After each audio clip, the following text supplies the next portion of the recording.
아침에 집을 나서기 직전 거울 앞에서 마지막으로 머리를 정리하다가 문득 귀 주변을 한번 만져본 적이 있을 겁니다. 그리고 아주 자연스럽게 이런 생각이 스쳐 지나가죠. 귀도 깨끗하게 관리해야 하는 거 아닐까? 재미있는 건 우리는 얼굴이나 손, 머리카락은 매일 신경 쓰면서도 귀에 대해서는 종종 두 가지 극단적인 태도를 보인다는 점입니다. 너무 신경 쓰지 않거나 반대로 지나치게 신경 쓰거나. 그리고 그 중심에는 늘 귀지가 있습니다. 이름만 들어도 왠지 제거해야 할 것 같고 없어야 더 깨끗할 것 같고 많이 보이면 관리가 부족한 것처럼 느껴지기도 합니다. 하지만 조금만 시선을 바꿔보면 흥미로운 사실이 하나 있습니다. 우리 몸은 필요 없는 것을 만들기 위해 에너지를 쓰지 않습니다. 그렇다면 귀지는 왜 존재할까요? 오늘은 귀지를 없애는 방법이 아니라 우리가 평소 잘 모르고 지나치는 귀지의 역할과 귀 건강에 대한 이야기를 차분하게 나눠보려고 합니다. 마치 조용한 다큐멘터리를 함께 보는 것처럼 말이죠. 생각보다 많은 사람들이 귀지를 단순한 노폐물이라고 생각합니다. 하지만 귀지는 단순히 몸 밖으로 버려지는 찌꺼기만은 아닙니다. 귀 안쪽 피부에서 만들어지는 여러 물질이 섞여 형성되며 외부 환경으로부터 귀를 보호하는 데 도움을 주는 자연적인 방어막의 역할을 합니다. 마치 숲속 나무를 보호하는 부드러운 이끼처럼 말입니다. 눈에 보이는 순간 없애고 싶어지는 존재이지만 사실은 조용히 자기 일을 하고 있는 보호자에 더 가깝습니다. 사람들은 흔히 몸이 완벽하게 깨끗한 상태를 좋아합니다. 반짝이는 유리창처럼 아무것도 남아있지 않은 상태를 떠올리죠. 하지만 생물학적으로 볼 때 건강은 무조건적인 무균 상태와는 다릅니다. 우리 몸은 적절한 균형을 유지하면서 스스로를 보호합니다. 귀도 마찬가지입니다. 귀지는 외부 먼지나 작은 입자가 깊숙이 들어가는 것을 줄이는 데 도움을 줄 수 있으며 귀 안쪽 피부를 지나치게 건조하지 않도록 유지하는 역할에도 관여합니다. 마치 자연이 만든 보호 코팅과도 비슷합니다. 그래서 귀지를 바라보는 시선은 조금 달라질 필요가 있습니다. 왜 생기지가 아니라 어떤 역할을 하고 있을까? 라는 질문 말입니다. 흥미롭게도 귀지는 사람마다 매우 다릅니다. 누군가는 상대적으로 건조한 형태를 가지고 있고 누군가는 조금 더 촉촉한 형태를 가지고 있습니다. 양도 다르고 색도 조금씩 다를 수 있습니다.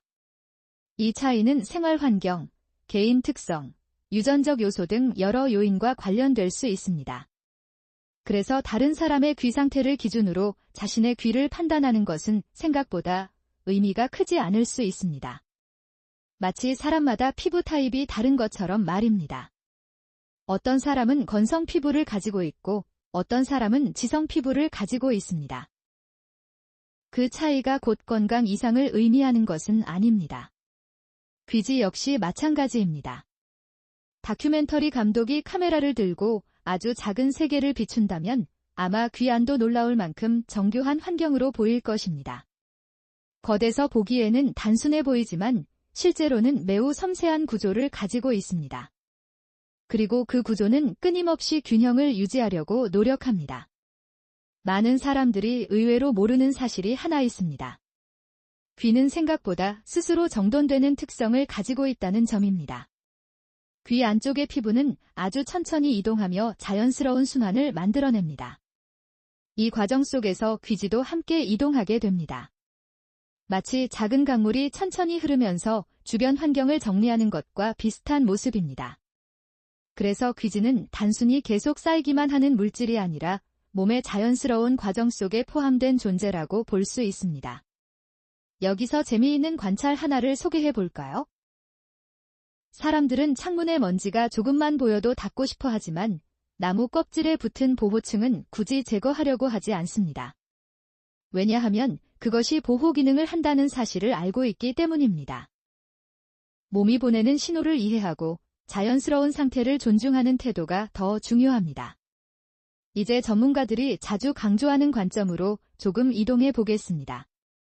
귀 건강은 단순히 귀지의 양으로 결정되지 않습니다.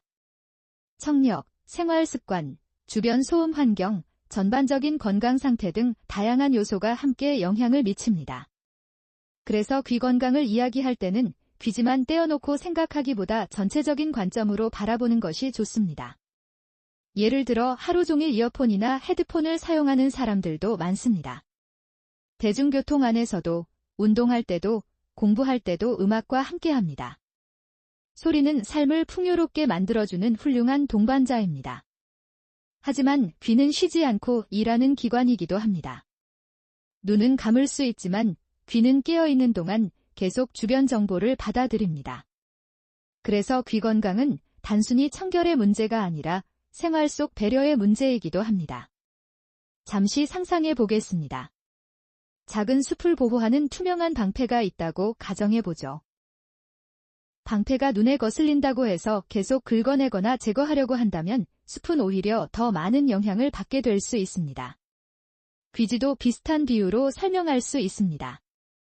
귀 안의 환경을 보호하는 자연 보호막.